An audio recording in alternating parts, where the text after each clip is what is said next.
130 अरब रुपए सिर्फ school education को जा रहे हैं। क्या अलिफ अनार बे बकरी इस मसले को हल कर रहा है? जिस दिन पार्लियामेंट ने डायरेक्शन सेट कर दी, बलूचिस्तान को तरक्की से कोई नहीं रोक सकता है, लेकिन उसके लिए सिर्फ एक शर्त है। एक स्कॉलरशिप प्रोग्राम स्टार्ट किया है। वो स्कॉलरशिप प्रोग्राम क्या है कि जितने भी बलूचिस्तान के डिस्ट्रिक्ट्स हैं उसमें जो भी मैट्रिक बोर्ड टॉप करेगा, शर्त इतनी है कि बलूचिस्तान के बोर्ड से उसने पास किया हो। जनाब स्पीकर, एजुकेशन, हमने एजुकेशन को प्रायोरिटी दी है। 300% हमने बजट एजुकेशन का बढ़ाया है, 300%, जो कि मैं समझता हूं बहुत बड़ा इंक्रीज है। अब जनाब स्पीकर, आप सिर्फ स्कूल एजुकेशन को दे लें, 130 अरब रुपए डेवलपमेंट नॉन डेवलपमेंट में हुकूमत या रियासत पंप इन कर रही है। 130 अरब रुपए सालाना किसके लिए? जो बच्चा कच्ची से लेकर 10वीं तक पढ़ रहा है। ये कच्ची से 10वीं मींस ये सारे उर्दू मीडियम स्कूल्स हैं। क्या ये 130 अरब रुपए हमें वो आउटपुट दे रहे हैं जो हम डिजर्व करते हैं हमारे बलूचिस्तान के लोग?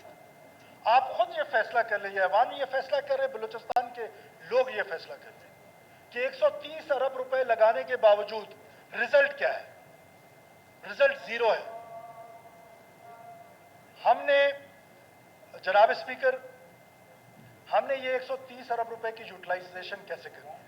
पॉलिसी में फॉल्ट है या हमारे सिस्टम्स में फॉल्ट है, ये हमने दूर करना है।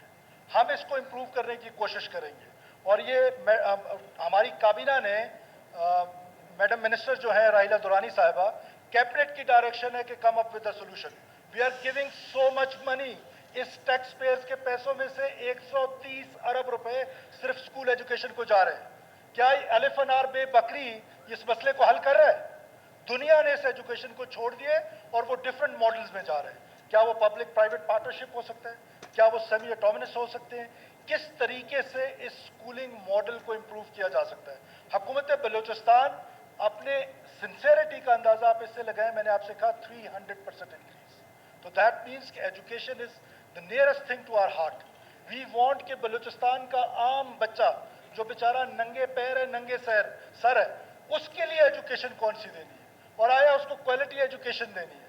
और उसके लिए मुझे यकीन है कि इंशाल्लाह ताला हमारा महकमा they will come up with a good solution. और जब हम इस हॉल में इस पर डिबेट करेंगे, सिर्फ पैसे रखना काफी नहीं, इस हॉल ने गाइड करना है, ऑनरेबल मेंबर्स ने गाइड करना है, मुझे गाइड करना है, मेरी कैबिनेट को गाइड करना है।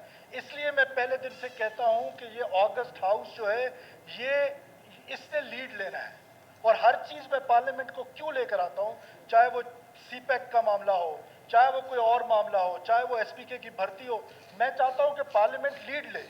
और पार्लियामेंट जो है वो सुप्रीम है, उसने लीड लेनी है। जिस दिन पार्लियामेंट ने लीड ली और जिस दिन पार्लियामेंट ने डायरेक्शन सेट कर दी, बलूचिस्तान को तरक्की से कोई नहीं रोक सकता है। लेकिन उसके लिए सिर्फ एक शर्त है कि हमें अपने ज़ाती मफाद को बस से पुश डालना पड़ेगा और अवामी मफाद को आगे लाना पड़ेगा, और इंशाल्लाह ताला बलूचिस्तान की डायरेक्शन सेट हो जाएगी। जनाब स्पीकर, हमने हायर एजुकेशन में 28% इंक्रीज किया है और ये बहुत बड़ा इंक्रीज है। अब हायर एजुकेशन में हमारी यूनिवर्सिटीज़, जो कि HEC और हमारे दरमियान एक पिंग पोंग चल रहा है, और मुझे ऐसा महसूस होता है ना कि एक्ट पास हो चुका है, वो मुकम्मल तौर पे हमारे पास आ गया। जब हम उनको फाइनेंस कर रहे हैं तो हम उनकी अकाउंटेबिलिटी भी करेंगे। ये नहीं हो सकता है कि आप बिल्डिंग्स पे बिल्डिंग्स बनाए जाएं, आप और तनख्वाहें देने के लिए पैसे नहीं, आप डिपार्टमेंट्स पे डिपार्टमेंट्स बनाए जाएं बगैर किसी थॉट प्रोसेस से गुजर के, क्या ये डिपार्टमेंट हम बना रहे हैं सस्टेनेबल भी है या नहीं।